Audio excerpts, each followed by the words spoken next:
Andhra Pradesh assembly ఎన్నికల్లో ఘన విజయం సాధించి ముఖ్యమంత్రిగా బాధ్యతలు చేపట్టనున్న టీడీపీ అధినేత నారా చంద్రబాబు నాయుడుకి తెలంగాణ ముఖ్యమంత్రి రేవంత్ రెడ్డి శుభాకాంక్షలు తెలిపారు. గురువారం చంద్రబాబుకు ఫోన్ చేసిన రేవంత్ రెడ్డి రెండు రాష్ట్రాల మధ్య సత్సంబంధాలు కొనసాగాలని ఆకాంక్షించారు. అలాగే విభజన చట్టానికి సంబంధించి పెండింగ్లో ఉన్న అంశాలను, సమస్యలను సహృద్భావ వాతావరణంలో పరిష్కరించుకునేందుకు సహకరించాలని కోరారు.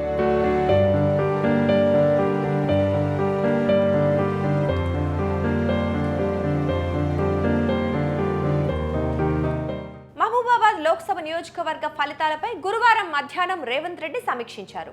ఈ సమావేశంలో మంత్రి సీతక్క, ఎంపీ బలరాం నాయక్, ముఖ్యమంత్రి సలహాదారు వేం నరేందర్ రెడ్డి, విప్ రామచంద్ర నాయక్, లోక్సభ సెగ్మెంట్లోని కాంగ్రెస్ ఎమ్మెల్యేలు పాల్గొన్నారు. అదే సమావేశం నుంచి రేవంత్ రెడ్డి చంద్రబాబుకు ఫోన్ చేసి మాట్లాడారు.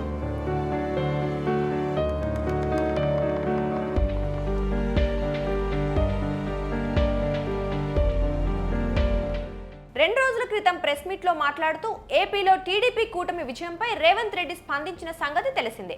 ఏపీలో కొత్త ప్రభుత్వంతో సన్నిహితంగా ఉంటూ విభజన సమస్యలు పరిష్కరించుకుంటామని ఆయన స్పష్టం చేశారు. చంద్రబాబు ప్రమాణ స్వీకారానికి వెళ్తారా అని విలేకరులు అడగ్గా అది తాను వ్యక్తిగతంగా తీసుకునే నిర్ణయం కాదని, ఏదైనా పార్టీలోనే చర్చించి నిర్ణయం తీసుకుంటామన్నారు. అయితే చంద్రబాబు ఎన్డీఏ కూటమిలో భాగస్వామిగా ఉన్నందున అక్కడి నుంచి పిలుపు వచ్చిన రేవంత్ రెడ్డి ఆయన ప్రమాణ స్వీకారానికి వెళ్తారా లేదా అన్నది ఆసక్తికరంగా మారింది.